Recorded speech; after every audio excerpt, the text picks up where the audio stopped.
And we're live from the Rez here with special guest Miss Tawny and special guest Miss Krystal. How are you ladies doing? Good. How are you, Rob? Good. How are you? Good. That's like the professional intro of Right? How are you doing today? I'm fine. Yeah. So did you guys cook today?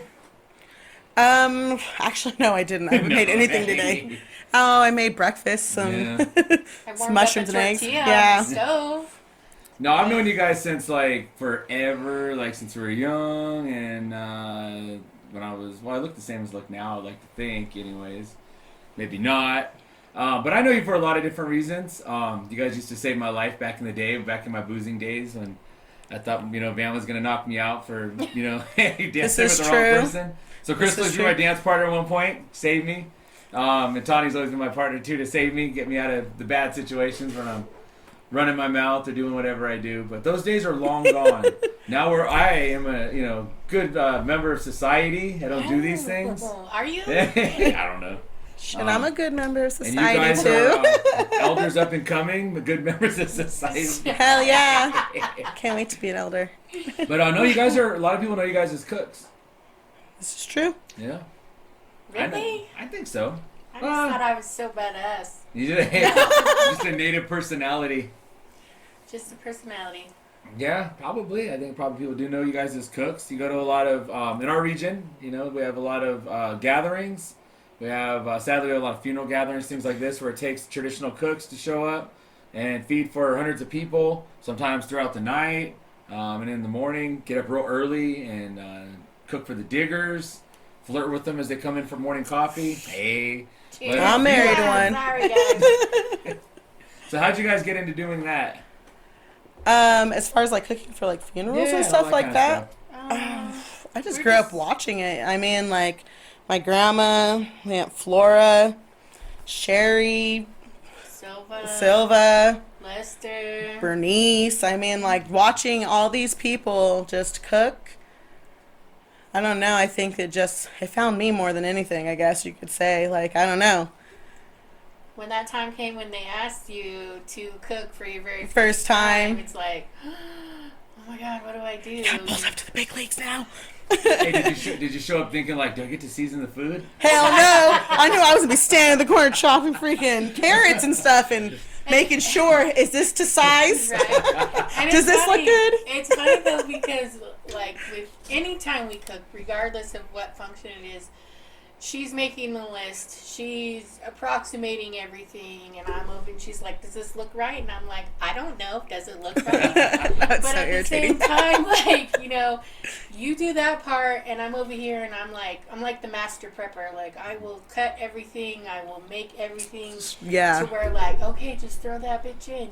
Like just go. Or I'll season it, and then a little while later, I'm like, you need to taste this and make sure it's right or whatever, or she'll be like, hey, you need to taste this. And I'm like, okay, but it's just, I don't know, it's really nerve-wracking sometimes. Was it scary when you were starting out, getting in there? And It's still scary sometimes. Definitely the first time cooking, just us, the first time we ever did it, just me and her. It's so funny, though. We have been asked to cook, and a lot of times people are doing something else, so we don't end up with help. But me and her have been taught to never turn it down, so then what ends up happening is there's like 150 people that we're cooking for, and it's me and her and maybe one person helping us prep, one coming during the morning time, like, in shifts. Yeah. So we've become very reliant just on each other, that like we know if it's just going to be me and her, then we got to do what you got to do. Yeah. She's on the prepping, like we got our jobs down now. Or else it's going to be a fry bread riot. Pretty much, unless you're all be getting hard potato salad. Burnt spaghetti noodles, like I don't know. When you hear that sound effect on the potatoes, you're like, oh no, they didn't. Definitely all about lists and schedules, though. I mean, when you're cooking like for big quantities like that. But now we do, I don't know. Like I said, it depends on what's going on, if we have help or not, though. That's definitely something that has always been a factor. But honestly, at first, I was so nervous and so scared because I don't even remember whose funeral it was, but it was a big one. and we were cooking for maybe like 250 people, and everybody who we had asked, either they got sick or like they had something going on, or they got asked to cook for another funeral. Sometimes that happens, and there's nothing you can do. You got 4 people that died across, our region, and then you're SOL. People still got to eat, right? Exactly, it's still got to happen. And so me and her will never tell anybody like, oh, we don't have help. We'll just be like, well, this means we freaking start everything Friday, prepping, putting everything in, and then we get there at 2 o'clock in the morning and just cook till we're there till 2 or 3 the next day. Like, you just do it. That's got to be real kind of humbling. I can imagine, because I sing, so I've sang my whole life, and you help, and you kind of get like I don't want to call it like, you get a confidence, like I know what I'm doing, but then the moment you have to do it yourself, you have to lead, and then it's like, I remember the first time I had to go lead for something like that, I went over to my dad's house, like a little kid, like, so Dad, and he's just like, you've been doing this your whole life, you're fine. They had to reassure me, but looking back, it's funny because I'm a grown man, you walk around like you're a grown man, but you revert real quick. Like you're a little boy, you're just a little boy in it. Did you guys feel that? Did you have that like, for sure, I would say for sure. Well, I think there was like a point where I was like, oh my gosh, Sherry, what do I do? She's like, you'll be fine. Yeah. She's like, just go, just do it, you can do it. And I'm just like, what? You're ordained at that moment. Yeah, pretty much, Like, oh, you girls got it. Yeah. You got the rolling pin like that, like a sword, You've been knighted. Get it done. I don't know, it's crazy though. That was one thing though I noticed. My wife, she cooks, and when I went one time with her, and I go to these wakes and we'll sing all night till the morning, as you guys know, and we get done, we eat, and we're exhausted. Our stomachs hurt from pushing the songs out sometimes. Your body sometimes gets tired from doing everything, and then you go home. And in our area, it's like, I know when I go sing, it's usually like 5 it starts, so you get there around that time. You go through the night. A lot of times there's mass. And so that's like 10 usually. You're done by 11, 12. You're home generally right around 1 to 2 o'clock in bed, crashed out. And I think, man, that's so rough. People just don't know.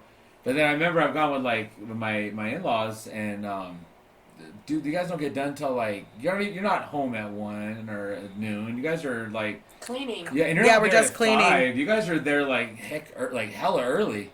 Yeah. I think the earliest I think I've actually got to somewhere was like 2 or 2:30. Yeah. But there was a previous time where I actually cooked for 2 different functions, and I didn't sleep at all for 24 hours because I was running in between 2 different locations on the res, like cooking beans and like, so you can't just leave. I'm not at home. I can't just be like, oh shoot, those beans are going to be fine, Yeah. So it was constantly getting up at midnight, going, making checking sure out these the beans stuff, have water or whatever, and it's just, I think some people don't understand like how much work it really is sometimes, how draining it is, and it's crazy. I doubt a lot of our people really understand that, because it like I didn't understand. I go to those things all the time. I didn't really realize the amount of time that like you're the first ones there.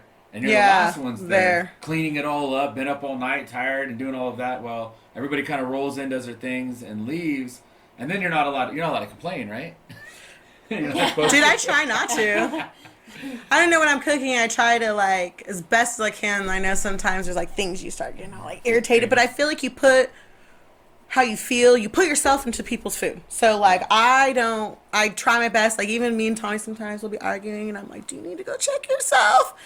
And she tells me sometimes, like, why are you being like that? Don't you always say we got to put your positive self into our food? You better just get right.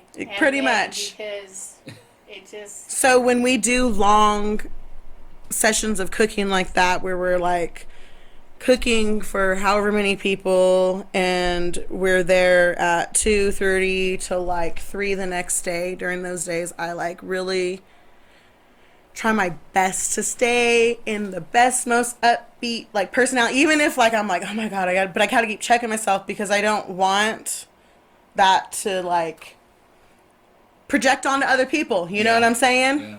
We're already grieving at these things, so let's put a positivity into it, and that's, like, when we cook our weekly meals, too.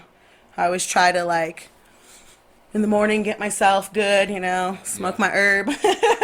But that helps me, though, too. Like, when I start getting all crazy, I'll remove myself, smoke a little bit, and then come back, realign myself so I'm not like, Yelling around. Yeah. pretty much, but like, I don't want to sound like a kook, but I mean, I really feel like in energies of people, like your vibe that you put out almost, and your energy. I try not to put on a negative one. I mean, everybody has it in them, but like, I don't know, it's something within me. I feel like I was a negative person for a long time, so I don't want that. I don't want people eating that shit. Yeah. Well, I know, like... eat positivity. Eat that. Put that on a shirt. Yeah, put that in a spoon right there. Positivity, eat that shit. That's right. But I know, like, slogan right especially there. like wakes, you're in there, you're singing, it's sad, it's emotional, it's hard, everyone's very locked in, and then it's like when you get up and you kind of leave that room, that area.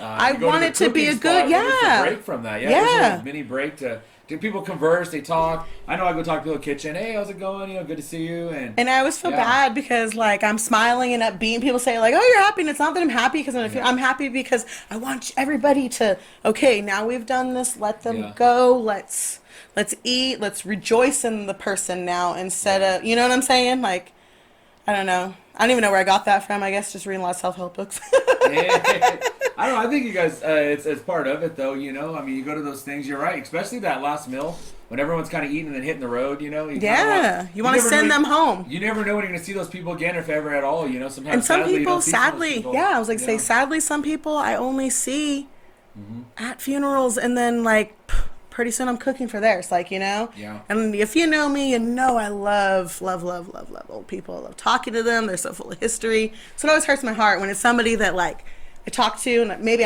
they're from somewhere else, and I only see them at funerals, and then here I am cooking for theirs, and it always hurts my heart because I'm like, oh. I went to one a while back. It was like that. There was a guy out of Verona, and he would sing sometimes at those things. And I remember when we went there to sing for him. I was just thinking, like, dude, this guy was, he would sing, and I'd sing after him. And he was like gone. It was just so trippy. The last time I seen him was right there, but we were singing for somebody. Yeah, and he's gone. I was like, wow, man, that was a kind of a real trip. I know. It's humbling. It reminds you like how precious your life is. Definitely always cooking. That's what I always think. It's like, oh man, But it doesn't matter the age. Like it's still very humbling because you're just like, wow, time could be any time.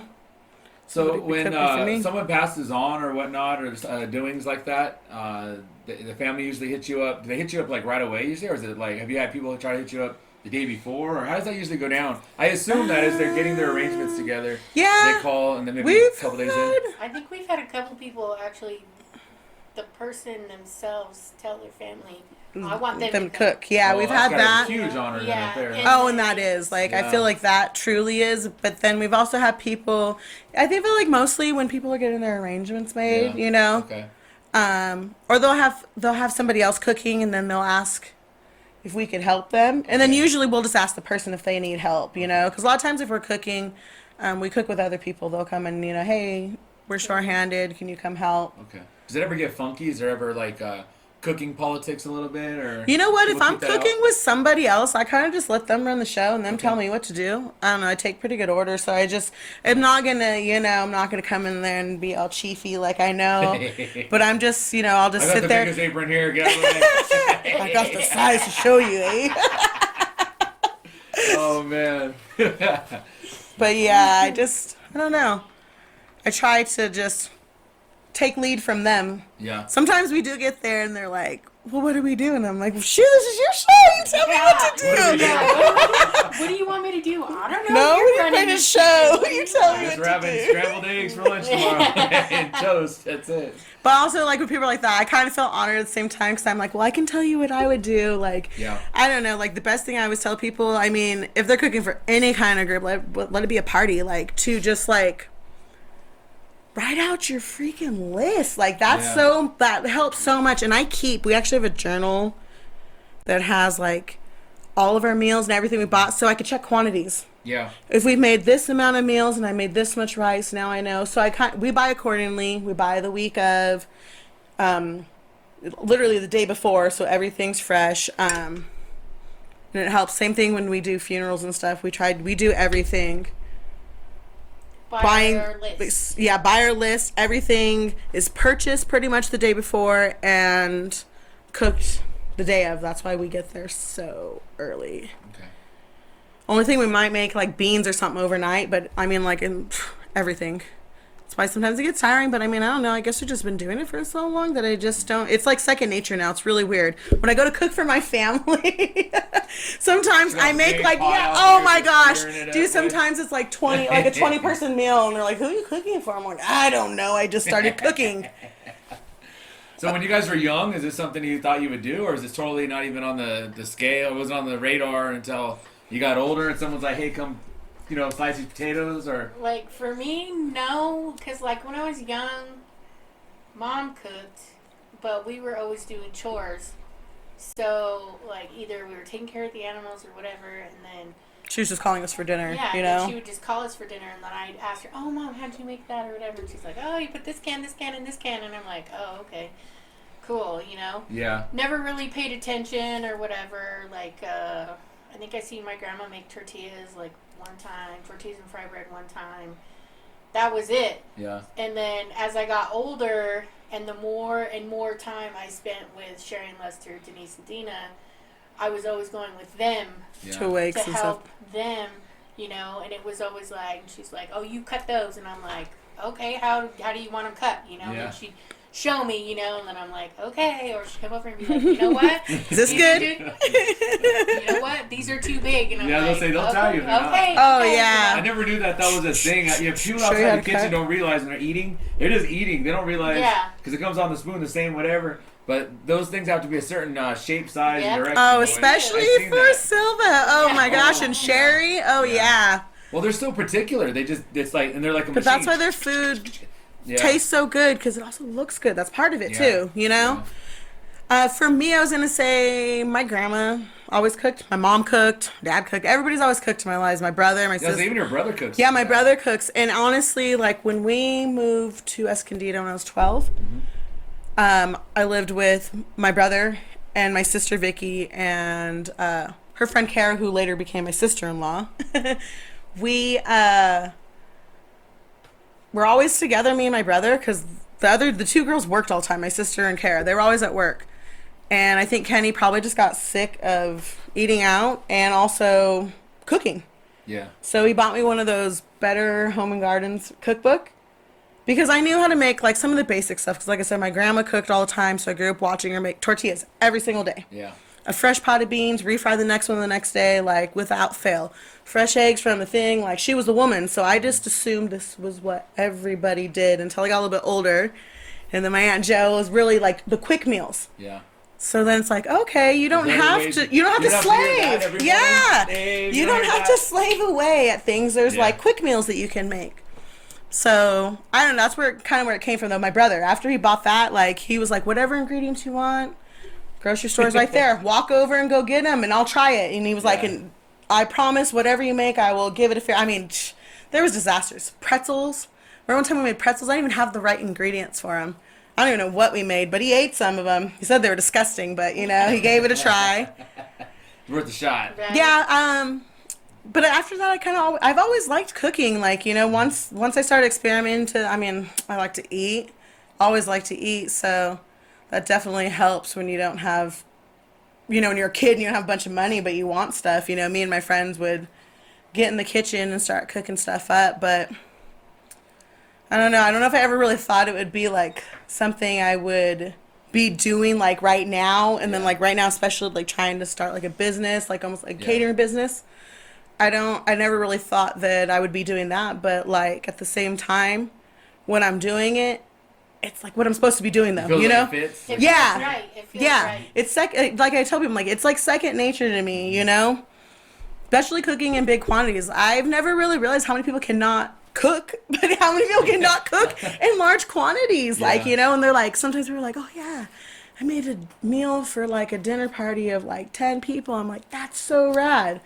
And they're like, how much do you guys cook for, like, how many people would you average, like, you cook for? I'm like, dude, like, 120 to 200, it just depends, like, I didn't really realize it was that much until somebody asked me that question, and I was all, dang, dude, I guess we do kind of cook for a lot of people in big quantities, Yeah, you say, like, 100 people, we're talking about 100 natives that are, like, macking, too. It's not like they have the little spoon they're eating. Yeah, and we try to do good, fair portions, because I'm like, I want to make sure...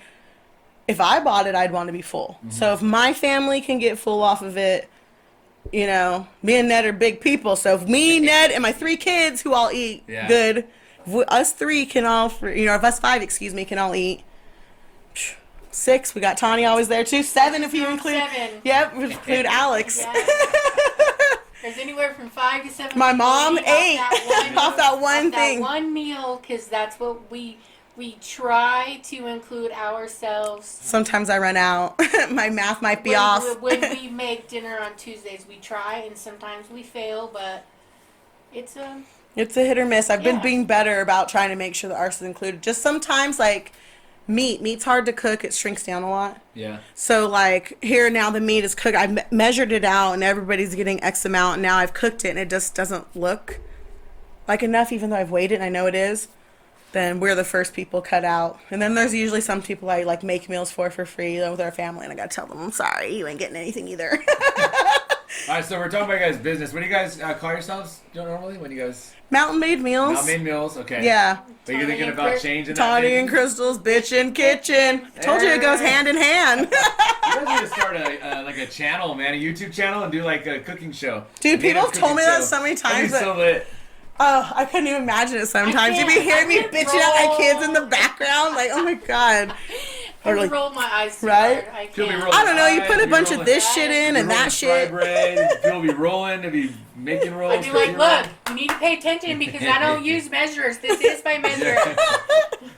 Yeah, when it comes to that, I've had people ask me, what's the recipe for tortillas? I'm like, dude, you got to watch it. Yeah. No one ever taught me. That's why. It's like, it was just a watch and then trial and error. Pretty much. So I'm like, I always tell people, I'm like, I don't know. There's probably a recipe out there somewhere. Look, Google it. I think even if you write it down, you know, like, I don't, like someone's, I don't know. Like, I feel like it loses something anyways. It's the touch. A little bit of touch. Yeah. I don't know. It's, for me, I don't measure. I measure with my hands, but with my eyes as well. But it's all in the feel for me. Anyways, like when I'm mixing it together. Yeah. It's just a feel. Once you feel the dough, you can tell it might need a little more of this or a little more of that. I can put my water in, and there's just little tricks that I don't know that make my tortillas. Now, when you're making tortillas, is it real important to have dirty nails when you start to get that extra flavor? Oh no! You gotta wash your pots. I'm just kidding. Gotta take that brush to him. Even if you do have dirty nails, they're clean when you're done, though. This is true. I was just about to say it that. All cooks off it's a little extra flavor. It's called love. No, I'm just kidding. No, you guys are really clean cooks. I noticed that. Is that part of your training too, or is that part of your learnings when you guys are in the kitchen? Oh hell yeah, dude. Well, what are some of the rules that people outside the kitchen don't know? When you're in the kitchen, you got to do. I know a couple. You gotta always wear gloves though, because yeah, I mean, not like just dough. You can't wear gloves for that. Yeah. That's like the one thing. That's a feel. But everything else, gloves for sure. Because it's like, and still wash your hands even though you wear gloves. Like yes. That's washing your hands and wearing gloves is our biggest thing. Because I don't know. For me, like I don't like touching raw meat. It's gross. Me neither. Like or if I'm cutting chilies, like who wants to cut chilies with their bare hands? And then touch your face, even though you washed your hands, like, it's still gonna burn. Yeah. Like, what the fuck? You know what I mean? Yeah. Sorry, you guys, my bad. Anyway, so yeah, like... Part of the flavor. It's like the dirty fingernails. Gloves are a big thing. So. Yeah. And then you gotta put your hair up, huh? Oh, for sure. I was like, hair up. Well, my hair's always You guys' hair's always back. For the Try to keep an apron on just because, like, when you go out and you have your shirts or whatever. Do you guys wear your aprons into the porta potties? Oh, yeah. Use them to dry my hands afterwards, too? I take mine up. Or I'll, I don't take it in the bathroom, but I mean, I'll wear it outside or something, But I'll take the top off and let it hang down. I was at a powwow one time and I seen somebody do that. I've seen that too, that's why. Into the porta potty, I'm like, oh, brutal, dude. So gross. Then they're like that, and they got your fried bread, they got the cheese, and you're just like... Yeah, no, not the apron. But you know that builds immunity. Can I have my money back? Can I have my money back? That builds immunity. You won't get sick from that. That's nasty. Good antibodies. Yeah. No, when I was a kid, my mom used to tell me this story, and she said, because here in Viejas, it was a lot different when she was a kid than when I was a kid. When she was a kid, though, her her uncles and all them, they used to hunt a lot. They didn't have a lot of money and food back in those days. They used to hunt a lot. They used to deer, and that's kind of what she grew up eating. And they all spoke Indian, so that's all she really spoke. So she used to talk about going to to a wake down here in the clubhouse, and her aunt said, go get something to eat. Go get something to eat in the clubhouse. So she walked in, and in Indian, she asked, "Do you guys have any deer meat?" She said, "Quite my wa." And the cooks said, "Who's this little girl?" And they tried to give her food. She said, "No, I want deer meat." And they were like, "What the hell?" And so anyways, one of the ladies, I guess, was laughing or whatever. And then later years, my mom had told me that story or whatever. But we went up to San Ysabel, and it was your grandma. Yeah. We went up there, and I was tripped out on that because I didn't know you when I heard the story or anything like that. But she used to always tell me the story growing up. I always thought it was kind of interesting because it really showed a difference in times and whatever. And then it was one of those stories, but it happened so long ago, you just think everybody's gone. But when I met your grandma, that was the first thing she thought about. And I remember my mom was a little older at the time still, and your mom was her elder, like we're older to her. And she remembered it. She goes, "Oh my God, you were that little girl." And there was like that little moment right there. So that's pretty cool. That's like one of my favorite stories. Your mom, that's what she always calls me, her quack now. Yeah. For that reason, yeah. That's pretty cool because I think like it shows the generations of like cooking like that. Yeah. Like her and she'd say her and the late Flora, Pipe and cooking together, and all of these ladies are cooking together. My grandma's homegirl right there. Besties for life. You see like like you were saying, Sherry and Silva and all that generation, and then you got you girls are out there tearing it up too, Yeah, that's why I said it's like one of those things where like I don't know, maybe it was just always meant to be that way, but definitely being asked for the first time was nerve-wracking and scary for that reason, though. Did you think about saying no? No. Because you grow. Well, that's the one thing I was always told by my grandma. Like, it doesn't matter what you were doing. If someone asked you, you drop everything, and then like that. So that to me sometimes. I mean, sometimes there's so much going on. Like everybody has their own personal stuff. I have so much personal stuff going on, and someone asks me, and I'm like, oh my gosh, okay, yeah. Make it happen. I'm gonna make it happen. Like. That stuff goes to the side for that reason because all I can hear is my grandma, and it truly is. It's an honor when people do ask you, it really truly is. You guys are public servants, that's I always think of that. Think about like the grave diggers, the different people that come and make all these things happen. No one really thinks of those things though, a lot of times. But they're, really humble public servants too because they're out there doing it, getting it done, working, and they're, I don't know that people walk around and go like, "Oh my God, that's Krystal and Tawny, the cooks." Like earlier I said that and you guys are like, I don't think people think that. I don't know that people do. I do personally because, I eat. And so there is some people, but there is some people though, like randomly, yeah. I've maybe seen them my whole life and they've never said anything and they're like, "Hey, don't you guys cook?" And I'm like, "Yeah." You got any of them tortillas left on you? Oh yeah, I saw that chili verde on so-and-so's thing, Grab my purse. I got a couple torts in there. So you guys ever talk to the old school cooks and they ever tell you things like what it used to be like versus now, or? Oh yeah, I'm always asking questions, especially like Silva and freaking Sherry, always asking them too, and even some of them like the Kauai ladies that cook. Yeah. A lot of them been cooking for a long time too. They do a lot of like the Luisenio and Kauai area, but those girls are actually, a lot of them are, their moms and their grandmas have been cooking too. And those were people that my grandma knew. She went to school in Sherman, so she knew she knew a lot of people, she herself was Luisenio and Campano and Kauai, so she knew a lot of those people herself from school and stuff. So I believe her and Flora also cooked in those regions also. So, like, when I have an opportunity, especially, like I said, I love elders, so I'll find an elder and ask them a bunch of questions. Yeah. And that's going back. That's like the 40s and 50s and 60s. Dude, yeah. A long time back. I mean, my grandma was born in 1924. Sheesh, man. Yeah, so you're talking 40s for sure. Yeah, That's crazy. That's a long time ago. There's even people who have been cooks, like Caroline LaChapa. She was up in Barona. She was a cook. And back in the day, and my grandma used to, cook with her. That was one of her friends. So when I find people, I always like to ask just a bunch of questions and find out. And I don't know. It's where the history is truly, Yeah. You guys feel thankful they don't have to deal with some of the old stuff? Like, I've heard that they used to have to, you didn't have paper products. They had to sit there and actually wash the plates.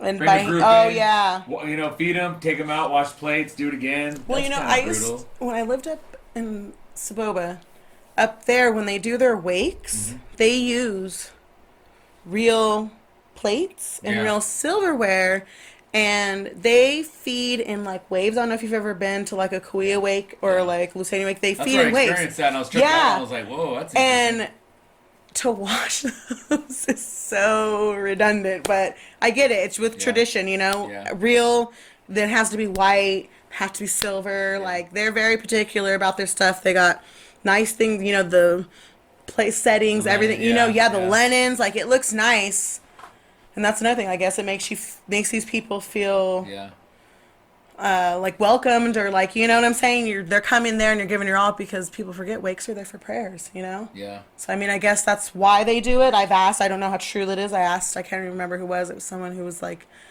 an elder there, you know? Because I was like, dang, that's fancy, you know? I ain't never seen that, but that was their reasoning why. Because, you know, growing up, actually, you know, watching my grandmother cook, I actually never went to any wakes. Because she was telling me kids didn't belong there. Yeah. I had no reason there, especially as a girl. Like, I wasn't singing, I wasn't doing anything, so kick rocks, you know? You're not really doing anything. Like, don't be out in the parking lot. Hey, just be home, you know? Be home, yeah. Be home, you know? There was no freaking reason for you to be there. And then there was a period where we didn't have very many wakes, you know, also, too. So, I mean, like, that's why for me, like, the first time I had done one of the, you know, a wake for a Kauai person, that was honestly the first time I'd actually been to a wake, because I think my cousin Darren, oh God, he might pass somewhere in the mid-90s, and he was I think he was the last wake, right? In the Cry House. In the Cry House up there. And that was the only wake that I had walked in. Ever.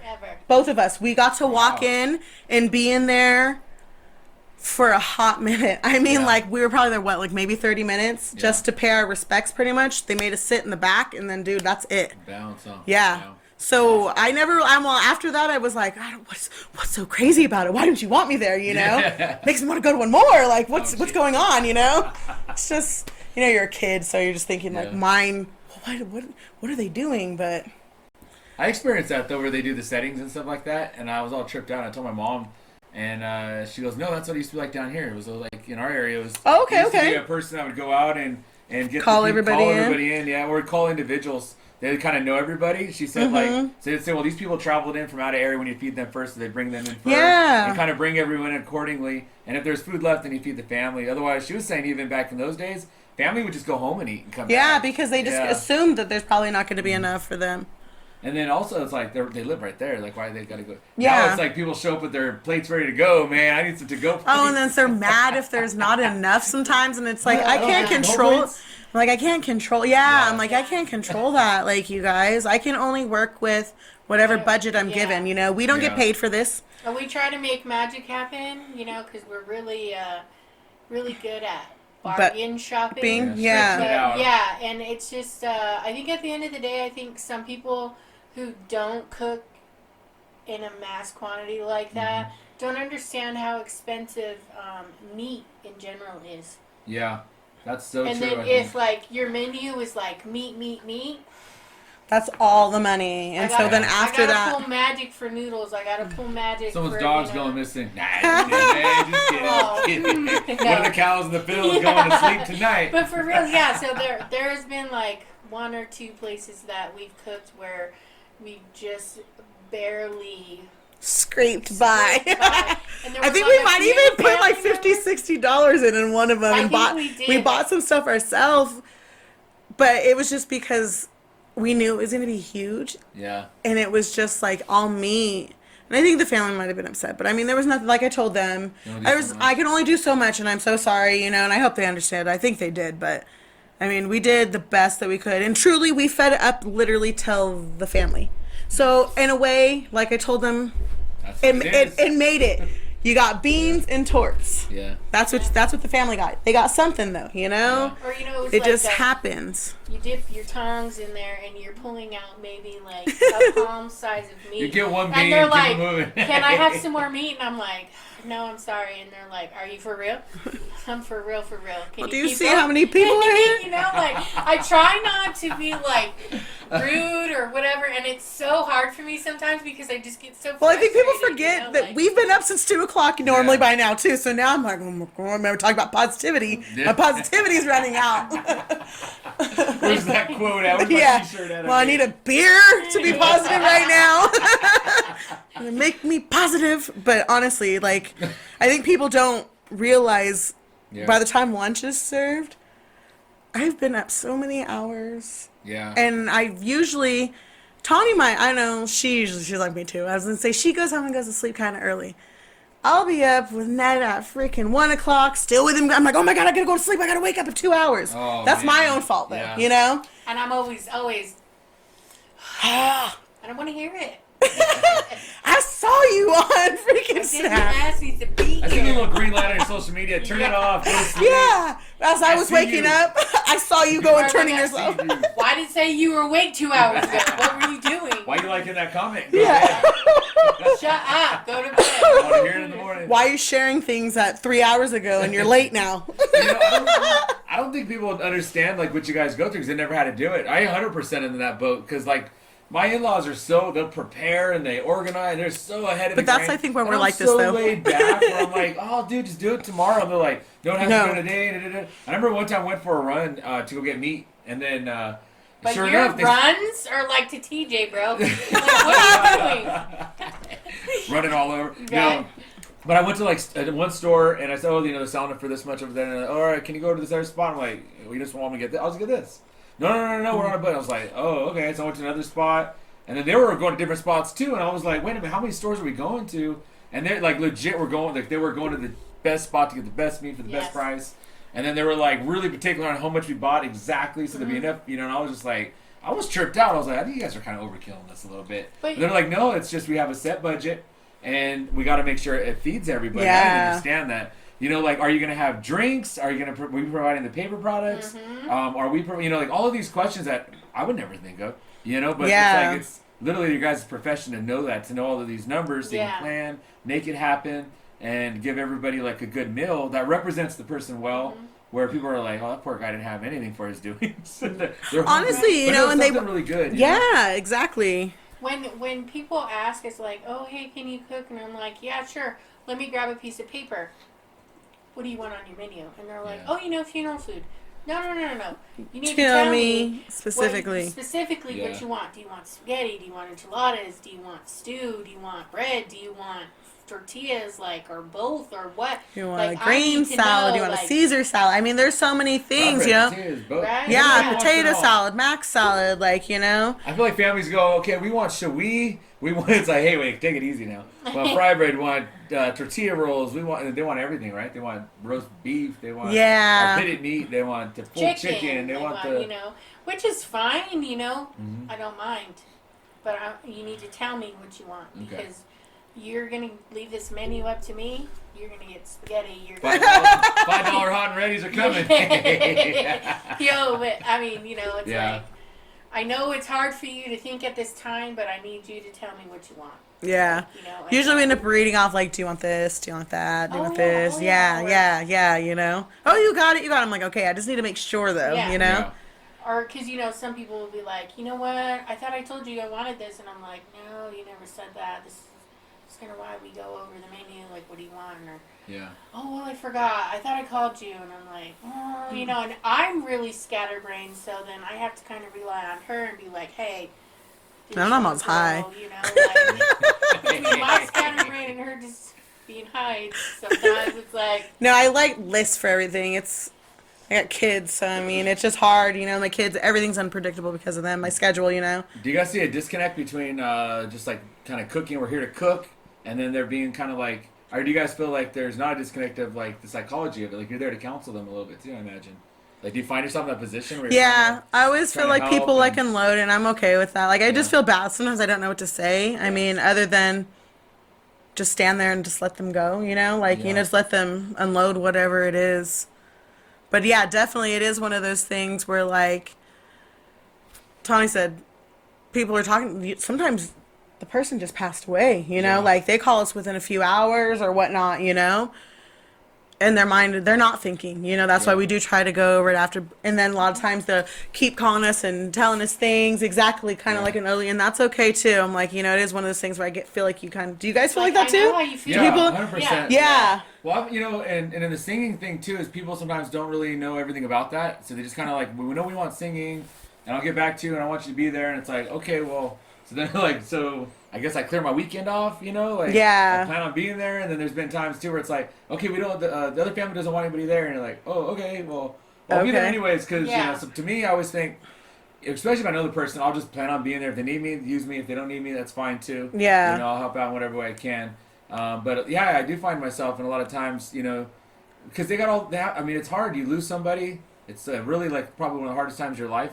Yeah. At the same time, you have to plan this big event. Yeah. Especially if there's a lot of people coming and a lot of moving parts. And then, financially, sometimes it's not always the easiest thing. Sometimes people don't realize how amongst themselves. Yeah, as well. People don't realize how expensive. Oh yeah. All this is, Absolutely. And so I feel like I know the Diggers really have they have a mentality like, let's just get it done. We'll do what needs to be done. We'll try to get it done. I think us singers try to do it as much as possible. And I see you Cooks, I think, do that also. I feel like and kind of be quiet about it, not complain, not make a big deal, but just kind of do really your job. Comfort the family, make a buffer. Or try to make it easier for them, I feel like, almost, too. I guess definitely that's what I'm trying to do. You tell me what you want, and I'll make it happen. I'll figure it out. Yeah. You give me a budget, and if I can do what I can, Yeah. I'll do my best. Even if it's just a little bit of everything, then it's, hey. You get that one bean again. You're back to the one bean. Yeah. But I will be honest with people when hey, you know what? That's a lot of meat. Is this the total budget? Like I said, we've only had happen a couple times. A lot of times people are like, wow, you didn't need more. And I'm like, it doesn't really cost that much to freaking feed that many people, And then we've had people who told us there's way less, and then we've cooked to that amount, and then there's 300 people. Yeah. I'm like, oh my gosh. I've seen that happen. You go, but we pull it off. Usually on those days, we'll just serve. Okay. And people don't like it, and I feel like they feel like we're we're on a diet today. We get so many comments, but I'm like, at the same, serious? oh my gosh, dude, people. Yes, you are. Yep, and so here I am, trying to be positive. Moving. Yes, we are. Trying to make the line go faster. Small scoops, ladies. Right. Small scoops. You're on a diet. I'm just smile and wave, boys. Yeah. Smile and wave. Do you guys get particular as to who comes and helps you in the kitchen? No. Is it pretty open? No. It's pretty open. Sometimes people ask me, they're like, oh, do you need help? And I'm like, if you want to, I don't care. If you want to come and help her, and it's like, I don't know. I think for me, people will be like, oh, what do you want me to do? I don't know. What can you do, hey? Busy, what do you know how to do? Or, oh, I don't know how to do that. Okay, well... all the sugar packets outside need to be straightened out. Yeah, exactly. Somebody take trash out. Dishes. Hey, that's what I always tell people. I'm like, you don't know what to do? Yeah, dishes. I guarantee you know how to wash some dishes. Yeah. And those are that's a tedious job. So yeah, I don't want to be stuck washing dishes. I'm cooking. So it's nice when we have people who come. Because there are some people who come and cook with us. And all they like to do is dishes. And they're my favorite people. There you go. They're my favorite people. Yeah. And they're like, I'm sorry, all I do is dishes. I'm like, dude, you can come anytime and just do dishes. I like that Amanda Murphy, my homie, bestie. She, I've asked her a couple times to help me before. And she was like, oh my God, I don't know. And I was like, it'll be fine.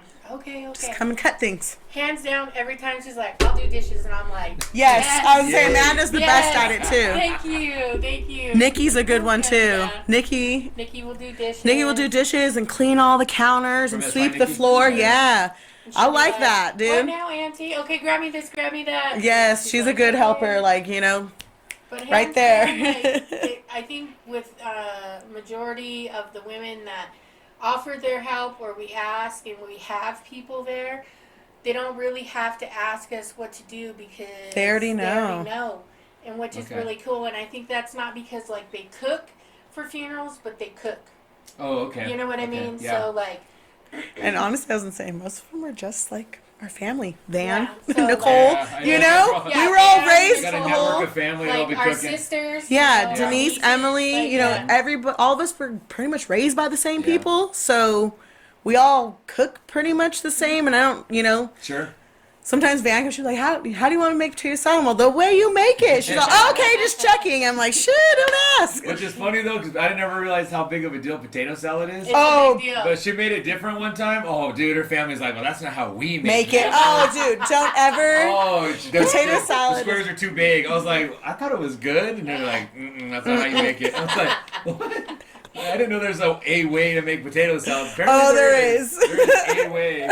There's a way to cut an egg. There's a way to cut your. There's a way to make all that food. I've gone places and like had fry bread or something. I'm like, oh, this is pretty good fry bread to me. You know? Yeah, and somebody else is all, no. My in-laws are like, oh, that's not good. I don't like it. Let's do this, do that. I'm like, what are you talking about? Meanwhile, they don't even eat fried bread because they're like over it. They're like, I've been Oh my god, that's so mean. That's so mean too. My mother-in-law's that way. She don't like deer meat. She's like, I grew up eating that. I don't want to eat it. I'm like, Dude, that's my mom. Like, So let me tell you a funny story. Okay, so my mom's like, I hate deer. I hate deer. I grew up eating. I hate deer. Yeah. So Ned went on his hunt. And we had like a freezer full of deer. I'm making roast. My mom's like, what are you making? And I was like, beef pot roast. Oh. She's like, oh, okay. So I'm cooking in the crock pot all day. Oh, it smells good. We freaking divvy up our food. She eats 2 bowls. Not just one, she eats 2 bowls. Oh, it's so good. Her last bowl, I'm not even joking. She looked on her last bite and she's sitting there and she like looks over at me and Ned all of nowhere and she goes, what kind of meat is this? I couldn't stop laughing. Oh, I was like, man. she's like, did you just feed me deer? I was like, I did. And you liked it. So now she always has to come when I'm cooking and come and check the packaging. Yeah, she'll totally check the packaging. I'm like, She's all looking through the trash. I'm like, not even throwing anything away, opening to see what it is. She does not want anything that's like a vacuum sealed. Oh, really? Because she swears that, well, yeah, 'cause she thinks that's what our deer meat comes in. So if it's sausage, she wants it to come in like Farmer John package Yeah. or like a Jimmy Dean pack. She wants it in a package or like, you know, knowing that it says sausage, she doesn't want it to be in a vacuum sealed thing. I think I had one that was actually pork. It was from a pig that we had. Yeah. And I was like, oh, it's sausage pack. She's really, I'm all, read it. It says pig. It says swine on it. She's Hey, like, so oh. all this stuff happening right now, is that gonna mess with you guys with cooking? Like, you know, the whole COVID-19, the coronavirus that's out and about. You know, they've been canceled. They canceled all those a while back. Canceled all those powwows and gatherings, all that stuff, and telling people to stay home. Oh, yeah. You know, there's a funeral happens or whatnot. Are you guys? I mean, is that going to alter that? Do you think? I would still go cook for it. Maybe they're serving with the gloves and the mask. Or For sure. I mean, you'd be okay with that? I'll be okay with that. Yeah. I mean, It still has to be done. At the thank end you. of the day, You know, it at the still end of the has to day, be it has done. to be done. It's such a like one of those things where I'd so much controversy where like you say the wrong thing, someone's all pissed off they say it, but honestly and on my heart, like I said before we did this, I'm not worried about myself personally. I'm worried about the elderly, you know, and if that's the case, yeah. And like I said, gloves, washing your hands, you know, Yeah. try not to touch your face. I know I keep touching my face right now, but I'm hot I in know, here right now.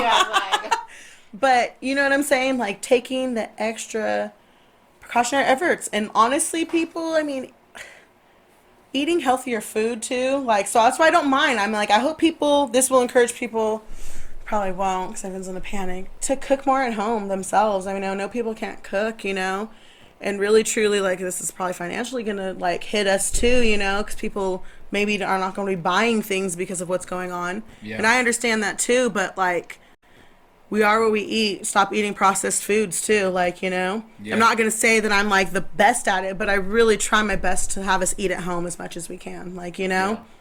Not only is it like better on your budget if you're budgeting, you know, but it's better on your body. it's better on your body too, just all around, you know.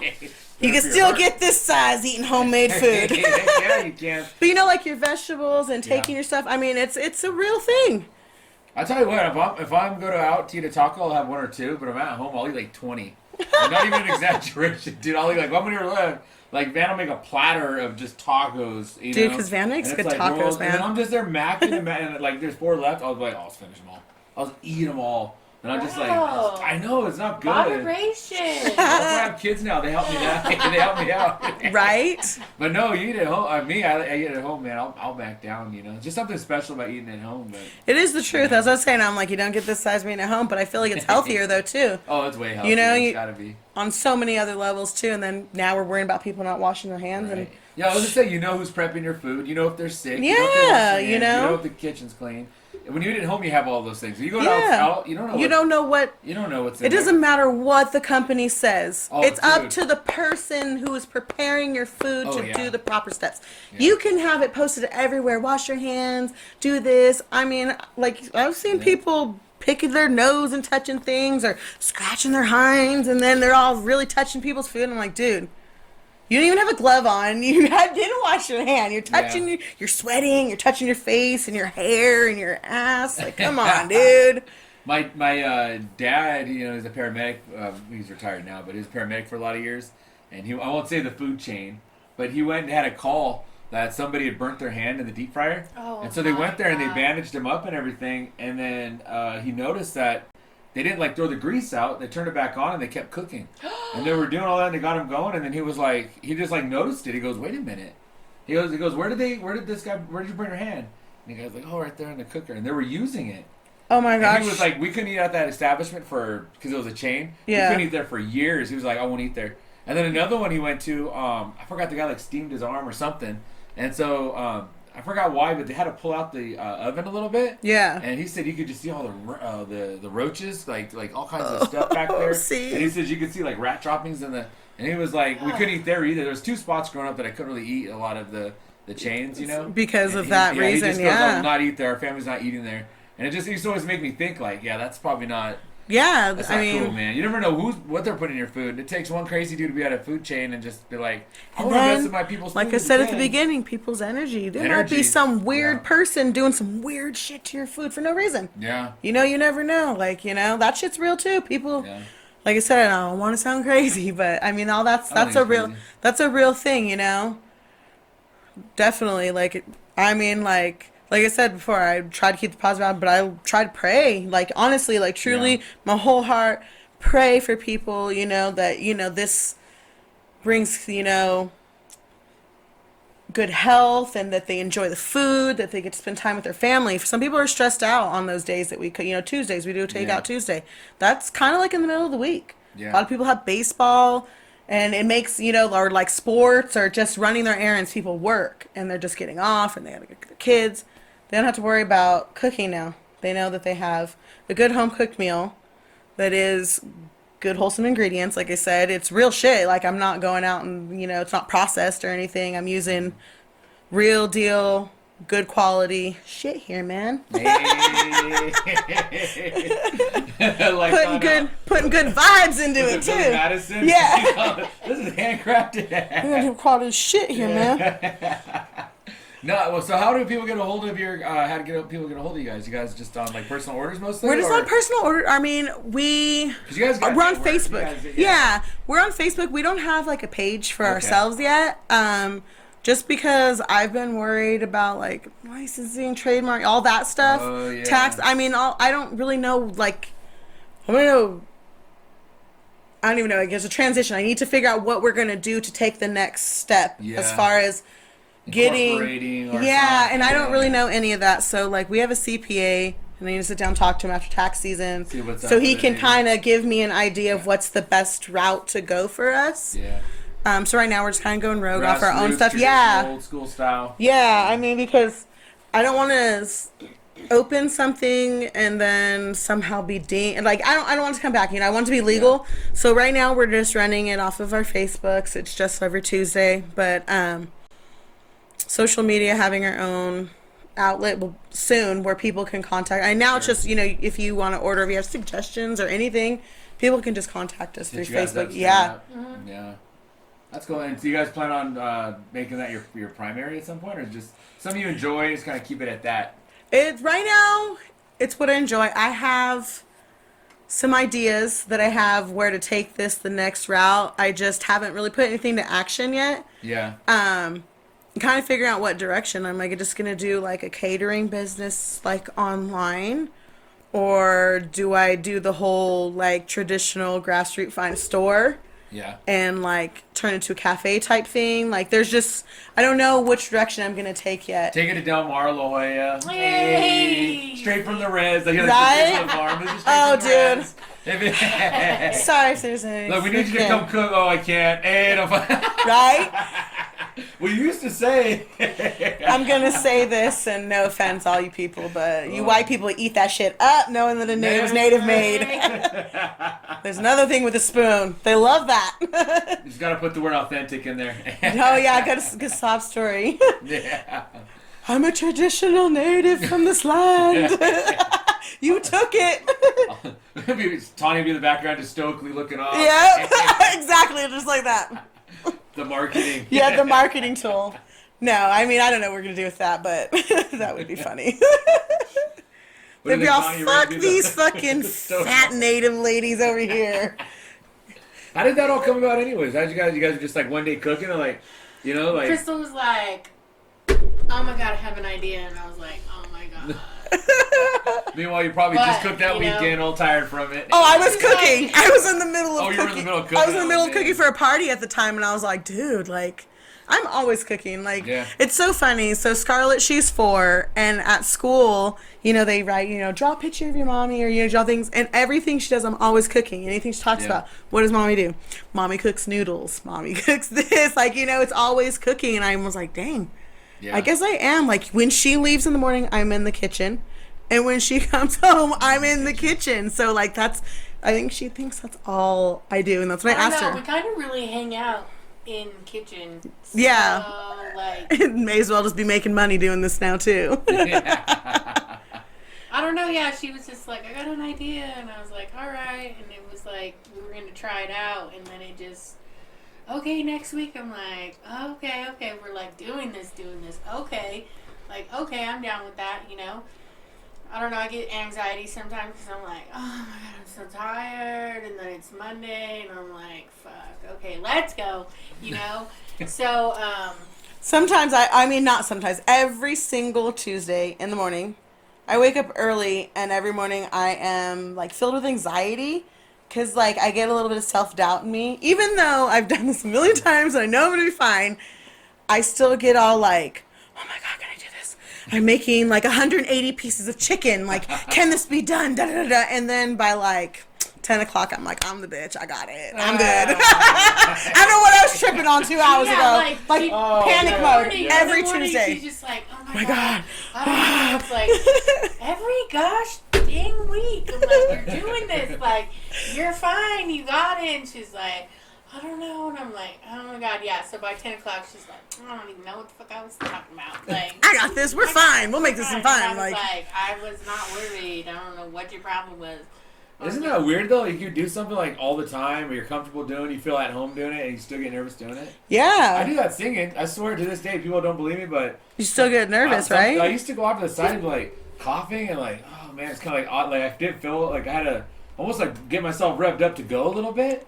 And it's like, I grew up with a gourd in my hand all the way through, you know, and I was singing in front of crowds and, but I'll still have those moments where I just kind of like get real quiet and I'm just kind of there like waiting, you know, for when I have to start. And once I start and I feel, I'm woo-saw. And it didn't even dawn on me. And Van goes, you know what that is? That's anxiety. You get anxiety to go do that sometimes.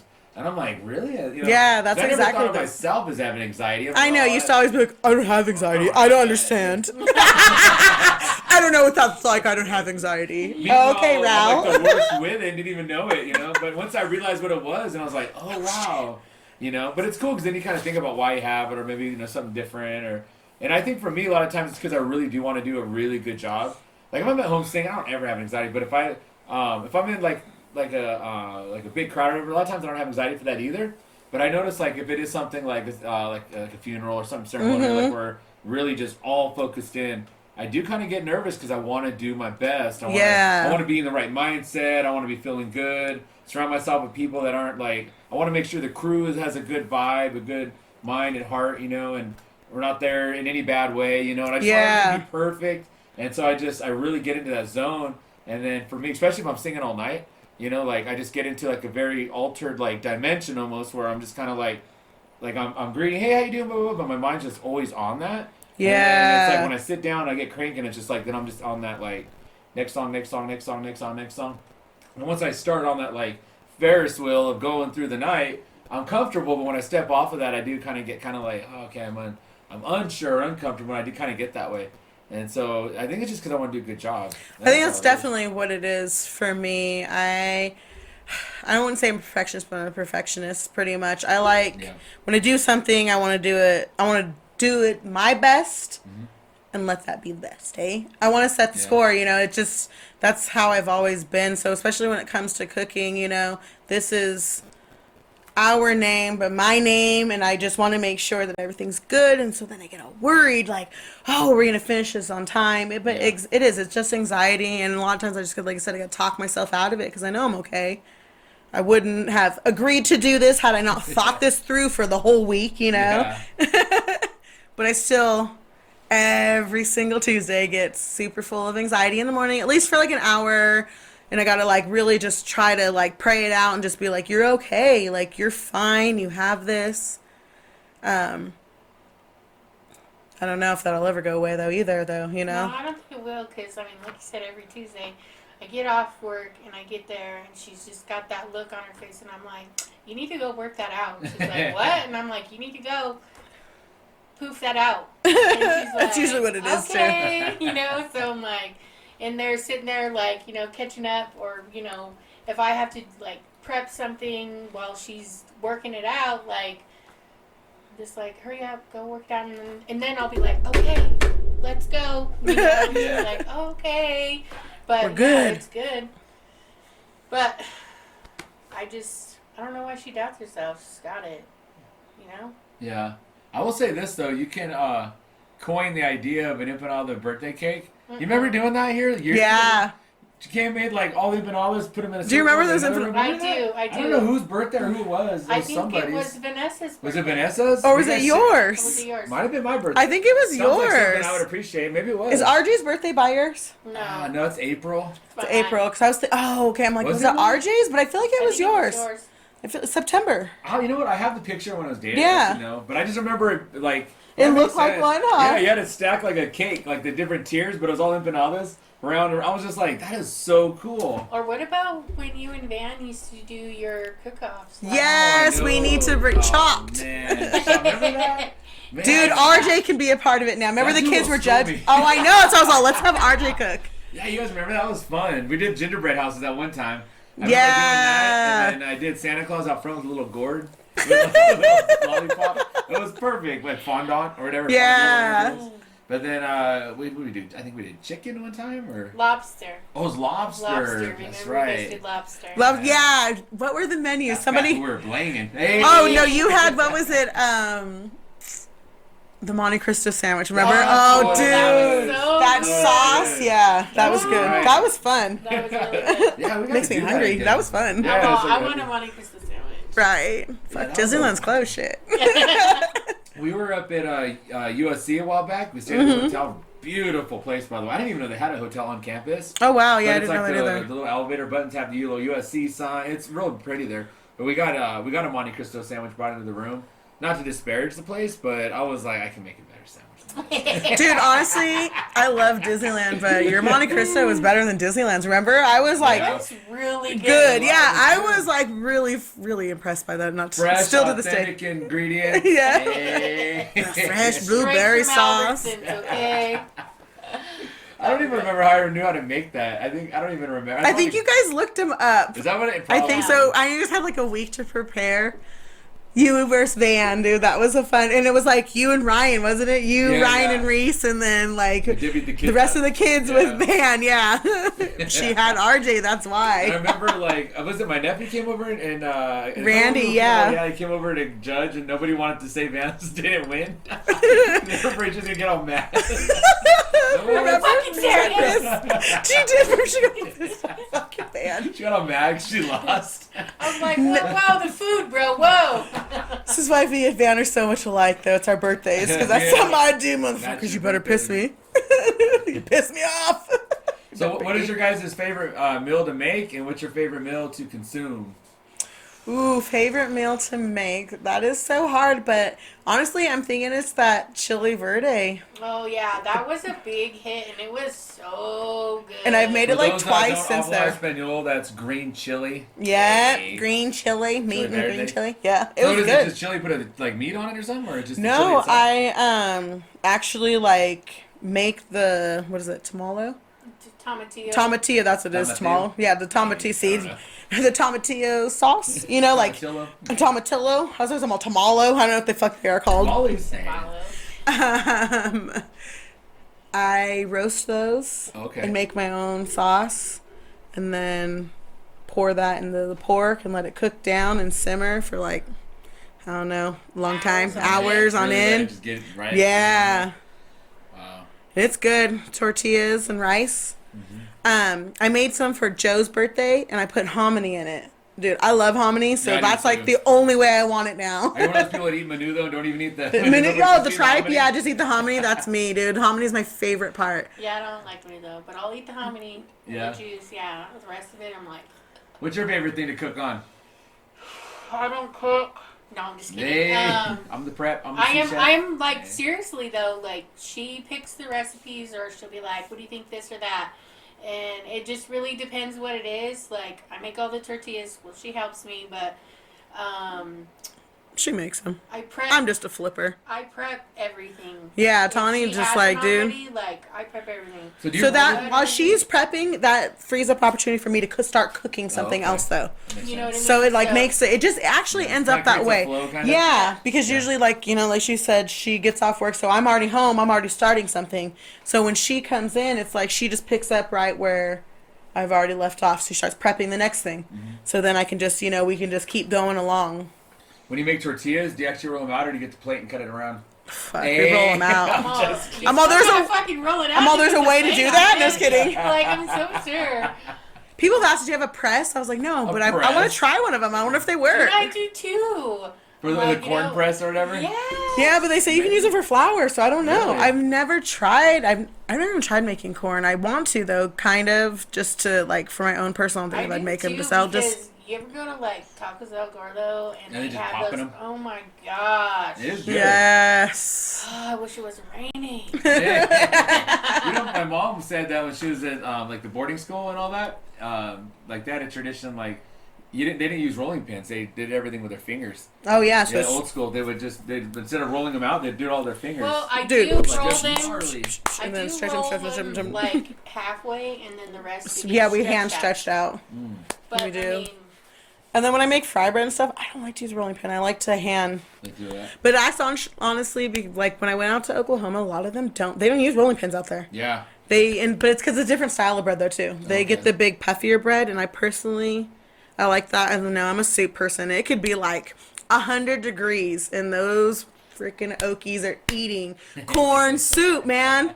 Corn soup, and I'm like, I'm meant to be here. Yeah. Every yeah. time we go see Ned's family out in Oklahoma, I'm like, oh, I meant to be one of you guys. I'm married in. Bring me the corn. Bring me in.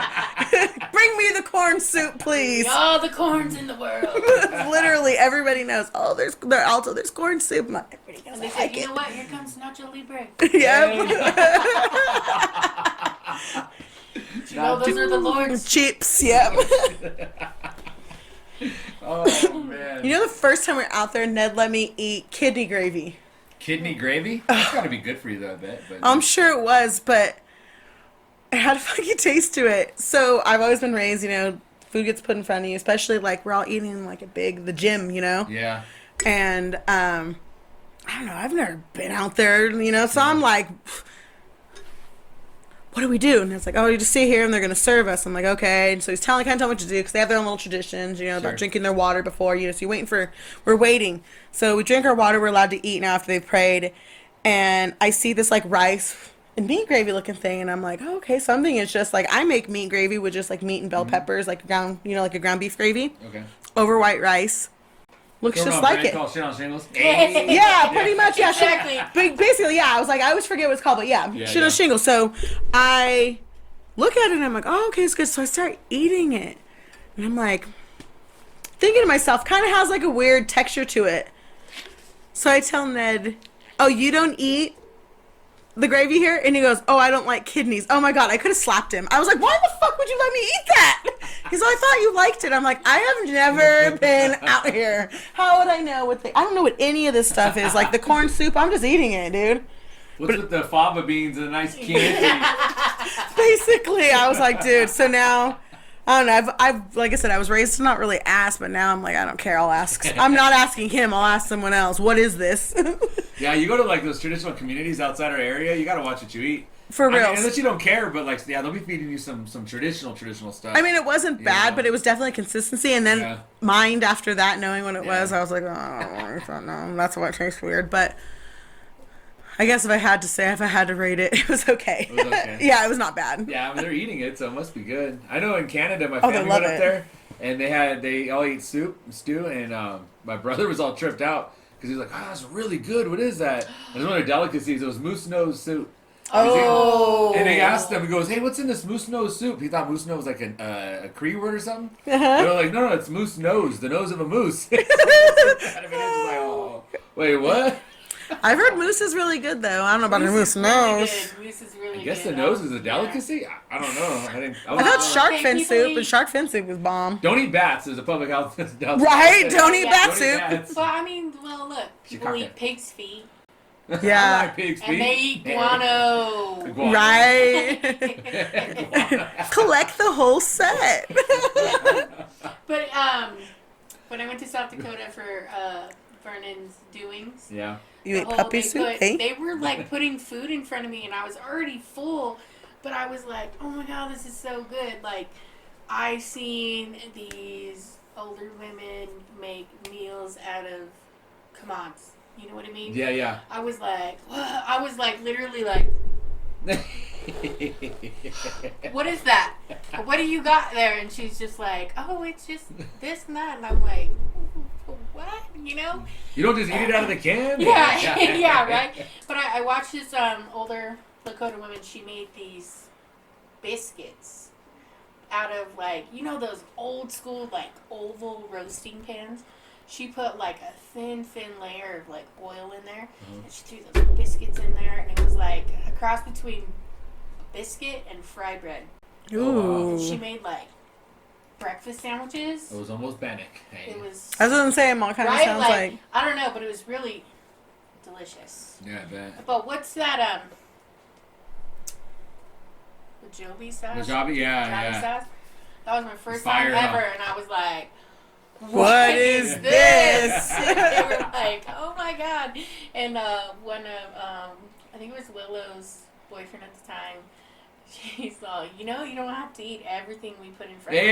I was like, too late. I'm going to. I was raised. I'm like, I'm not gonna eat it all.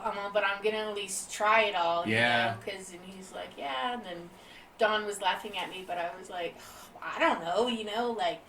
Where I'm from, you do. Yeah. It's rude if you don't. Rude Like. if you don't. But Yeah. yeah, like it was some of like hands down the best food. I was like, as long as you ain't feeding me puppy, we're okay. Right, commods. You know what's Doing weird, though? wonderful. There's a lot of people who don't even know commods are. I know, isn't that Like, crazy? And even in our local communities, like everybody's parents were raised on commods, but then the kids weren't, so they don't even know what it is. I Yeah. explained that to a kid. I remember a kid's like I'll say I made a commod joke, commod bot or something, and then the kid was like, "What's a commod?" I was like, "Wait, what?" Like the record scratched.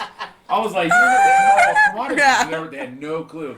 And I'm like, you know, like in the movies when they were giving the Indians like the food out the. I said like, well, you know, they kept doing that all the way to the 80s, 90s, even currently. People are still getting commodity, explaining the whole. That's Yeah. the government food, government Yeah. commodities, and they were like, for real? And I was like, Dude, explain the commods process are- of the trip. Commods are lit now. I know people who get them. I'm like, Yeah. they got so much. So I'm like, you guys get. fresh vegetables. They really They up their brand name game. stuff too, right? Yeah, they Yes. get good stuff now. So I'm like, you can't. It's not like when we were little out of the USDA Yeah. can stuff. It's The not little that cow anymore. or the pork. Yeah. Come on, but take me back. I'll make you some bitches. Me too. I'll make some Yeah. tacos out of some Real. enchiladas. And I was gonna say I my mean, we brother were used to raised do off that. it, you know. So. He made gourmet, some not gourmet commods, you know, like he made empanadas out of the beef or the. Oh yeah, pork. dude. He would add stuff and he'd stew it up and put that. That's in like there. even like the Oh. chicken and the pork. Like yeah, my grandma, Yeah. like I said, always cooking, and she lived off commods too. I mean, they had a farm, so she always had, you know, we always had stuff. She was slaughtering stuff, and then they had Yeah. the chickens, and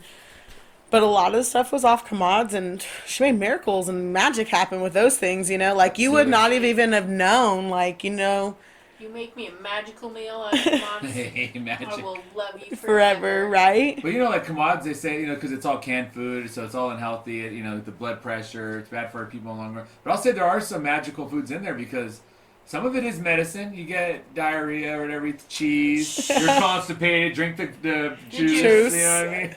And I swear to God, that's going to save a few natives here when the coronavirus sets in. Fuck, right? At the clinic, I need this. They're throwing you Tylenol. They're like, no, go home. I got the real medicine. Right. You go over to the old ones. I got the cheese and the juice. That juice will clean you out. Right? But they don't even make the juice like they used to. In the cans. It's like... It's a regular juice like now. a Minute Maid juice almost. Like an off-brand. Yeah. Like, take me back to that canned juice. Yeah. Give me a can of pineapple. 2 little holes on there. Yeah. Yeah, but I used to wash the canned chicken before I used it. So Yeah, it would be be so salty. Oh, interesting. yeah. That's those you still same thing with the meat too. Yeah. Yeah. But shoot, like I said, they give them fresh stuff now. Fresh chicken, fresh meats. Yeah. I was amazed when That's I saw, good. yeah.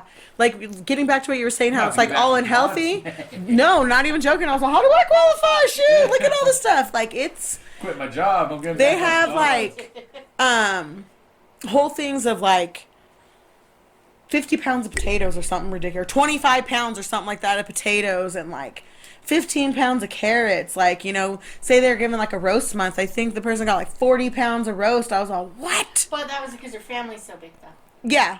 Their family's big, so, but still, they're giving out things like, because it goes by your family, but that's enough to last her through the month, because they'll give her that, and then, like, a chicken, or, like, some ground, you know, you get 2 meats, I think is what it was, and then the vegetables, so they kind of set you up to be eating stew, and, you know, pot roast, pork roast, you know what I'm saying? They set it up so you have the right ingredients for the meal. It's definitely not like it was when we were younger and it's all canned stuff. I mean, like, they get a little bit of canned stuff, but it's, like, not all canned anymore. I was, like I said, I was really surprised by it.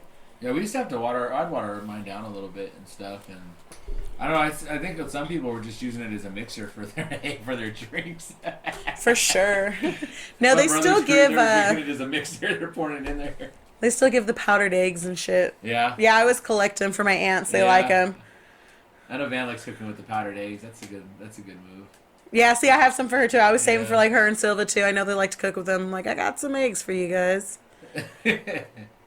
Someone recently was like, you still eat those? I was like, no. I mean, I was like, I like eggs. I like real eggs. I was like, we didn't really eat too much of the powdered eggs. I mean, if that's all we had, if my grandma's hens didn't lay any eggs, but we usually had just like eggs, you know, so we didn't really eat them, but shoot. When you're little, you don't know no difference. Yeah. I'll just say my sister used to eat it with a spoon. Yeah, I remember that too. So gross, yeah. I'm not Does that going to eat it say straight any up? names. Oh, Yeah. Jeez. It's nasty. That's gnarly. She's rough, hey? I didn't mind. I love you. I know you're probably listening to this. No, just kidding. I didn't mind the powdered eggs when they made them. I didn't mind it. My brother George, my oldest brother, you know, he used to cook for my whole family and stuff a lot of times. My mom was always working, and my dad was firefighters to be gone 3 days or something like that and come back, whatever. So my brother and sisters were the ones that always cooked for me growing up. And my sister had like 2 go-tos. My sister Snowball, she always had like chicken and rice, and she made Spaghetti? tortillas, so yeah, and spaghetti. I always ate that. And then my brother would kind of like, especially around the commodity times, he was the one that would always cook all that stuff up. But he was like, I don't even know where he learned how to do that. Because now, like, my boy will cook RJ. But he'll look online and get some recipes, and he likes it. It's kind of like one of his, he's kind of an artsy kind of guy. Yeah. He kind of likes his way to express himself a little bit. And he cooks some good stuff, but like my brother George, I don't know how he would even learn how to do that stuff. Trial and error. Man, it would be like gourmet level food, and he would just be using the commodities. I was like, Yeah, it's crazy how that they were able to do that, but with nothing, you know? Nothing. Like, I don't cook that good with supplies, you know? But he's, Yeah, I got a whole cupboard full of ingredients, and I still can't cook that good. yeah. So, I don't know. It's cool and interesting where our people guys came from, where they're at, you know? And one of these days when I pass on, I'm sure you guys will be there cooking for me and all that kind of stuff. Likewise, eh? I always tease, though. I'm always like, you know, just go to the taco shop and get like 30 burritos, give it to the diggers, hey, warm it up in the morning, give it to the diggers. Call some hot and readies, bologna and cheese, it's cool. That's how my grandma was. I'm Dude, my a grandma humble didn't want anything. She was like, just throw me in the dirt and go have some little bit of lunch. Yeah. You know Don't what? make a big deal. That's like when my mom died. She didn't want no like fancy ass like lunch or anything. Yeah, like she that. wanted it simple. She wanted pitted meat, so she had her friends pit meat. Yeah. And then, like potato salad, stuff like that. But nothing like traditional wise, I guess you could say. She's wanted real simple, like a little Real barbecue. simple. So when it came to her anniversary, I was like, you know what? First of all, it is way too fucking hot out here. Second, I'm like, just throw some roast in the crock pot. Yeah. Throw some barbecue sauce on it. Buy some buns. Make some potato salad, mac salad. And there we we go. Call this a day. Yeah. And they were like, for real? And I'm like, yeah, for real. She would have loved it. Because that's what she would have wanted. Yeah. And they're like, oh, okay. But, it's just preference. Yeah. See, I feel what's so cool. At the time, I really didn't see it, but now as time set in since she's been gone, she had one of the most beautiful gifts of knowing that she had so much time, where she had time to prepare for herself. I mean, she planned her own funeral all the way down to she put money away to be cremated. You know what I'm saying? She was serious. I was like, wow, dude. At the time, I remember thinking she was crazy. I remember, why are you dwelling on this? But it's not dwelling. She knew it was coming, and she wanted it on her way.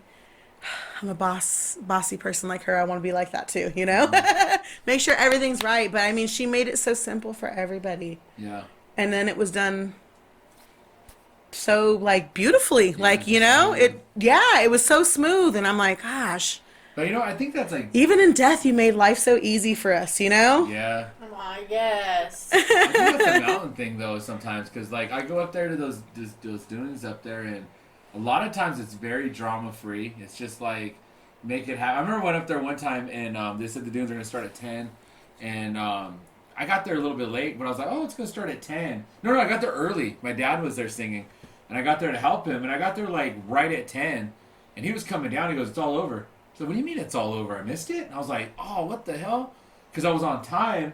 And he goes, yeah, they were standing there, and they said, what are we waiting for? Just get it done. Let's go. And it was they started half hour early. Just because they were just the mentality, quit messing with it. Let's just get it done. Yeah. And they started the whole thing. He went through. They were all done, and that was it. And I remember I was just tripped out, holy smokes, man. It's a whole different mentality as to, instead of being such a big production and all that, it's just I've been to some doings up that way in the mountains where it's very humble and very it's not about the image of it. It's a community thing. It's about a community. Everybody come together. It's acknowledged, and I think it's real beautiful because it has a strong heart to that, and you can feel the good vibes, and it makes it easy on everybody a little bit, and it's not against anybody else anywhere else or anything or any other areas, but it's like a mountain thing where you just see it truly is. That's a thing, laid back, good air up there, and everyone's just kind of laid back a little bit.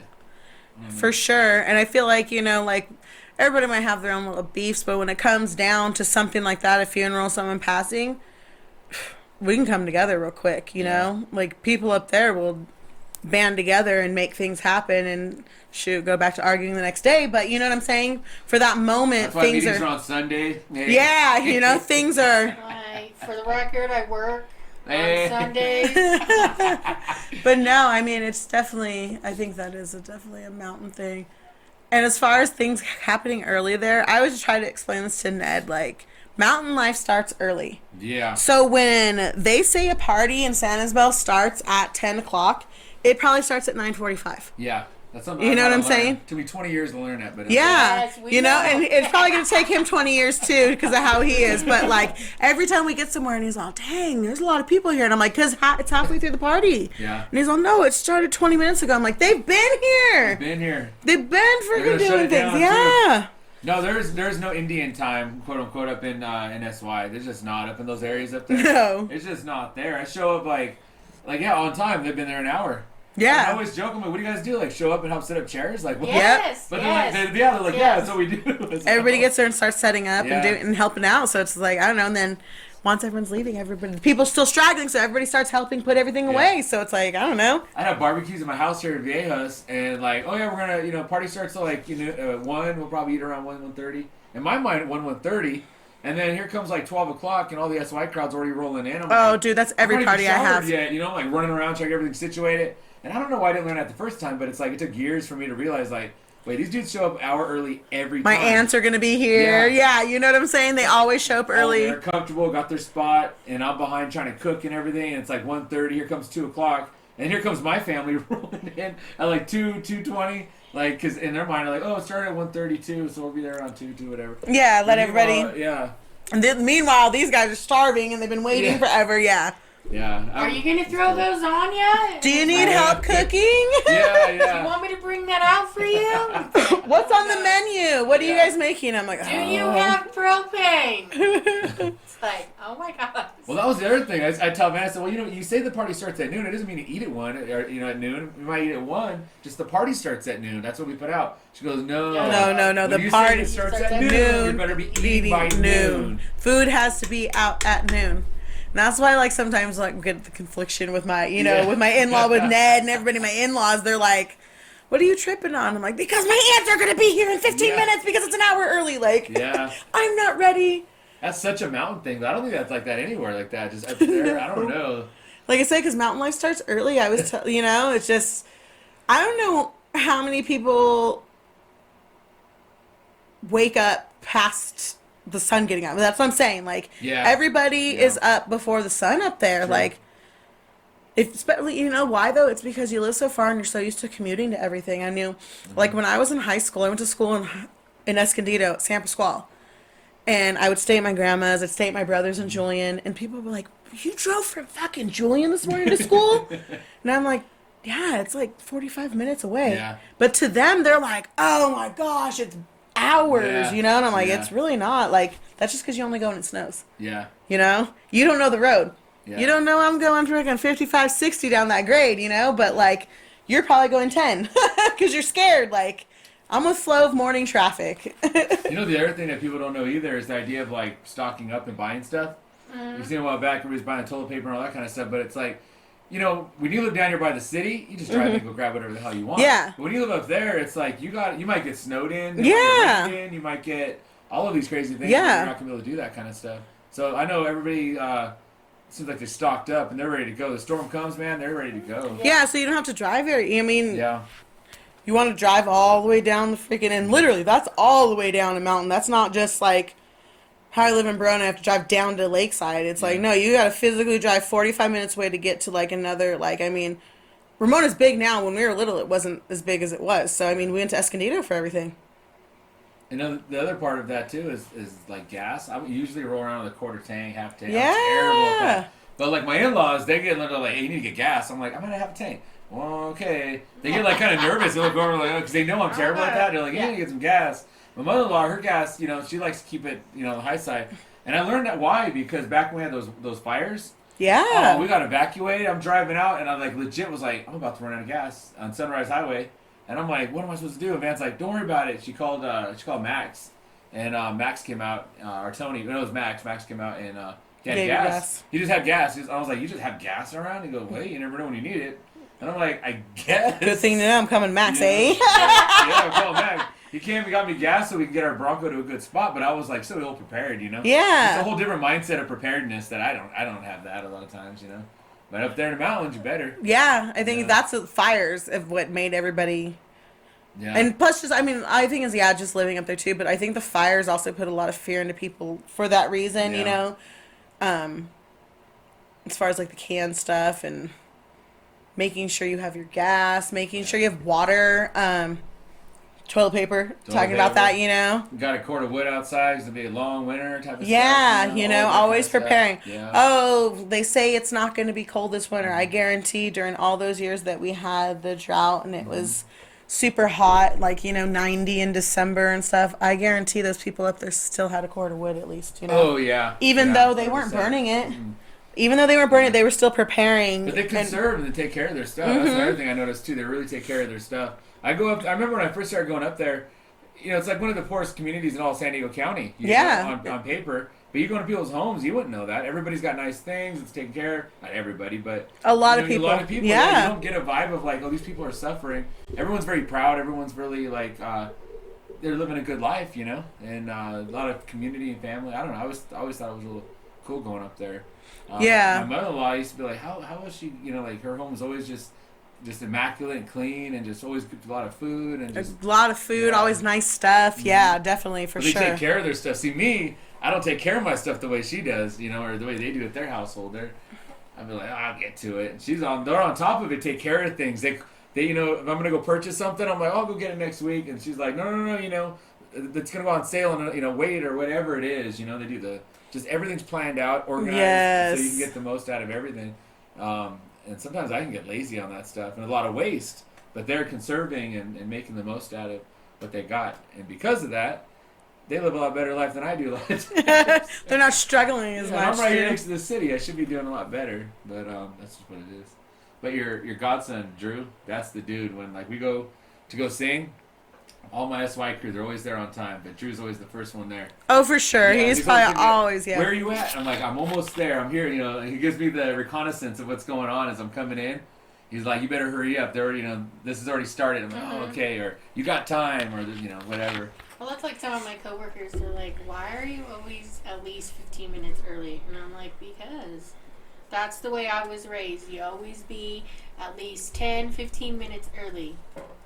Yeah. Why? Because what if you got to start earlier? What ifs? There's too Well, many you what will take a ifs. big Sure. old caca before work. Yeah. Got 10 extra minutes That's to get the it in. real story Yeah. we're talking about. We have to drop bombs. Well, Maybe I ladies, wanted to come drop a bomb on the clock. Okay? Right? I gotta Sorry. bless the area. Yeah. This area is clear. Leaving my essence. Well, ladies, I thank you guys for coming in. We've been chatting for Yeah. a minute, and we're gonna have to do this again one of these times. For sure. Next time, you guys have to bring some tortilla rolls. Right? I feel ill prepared, like I should have brought you some food. I've cooked for you so many times. I don't need to feed your Yeah, ass. you guys, I knew you're the real deal. I called you. But anyways, again, thank you again, Miss Chris, Miss Tawny, and this is live from the Rez. Yeah. Woo! Wait.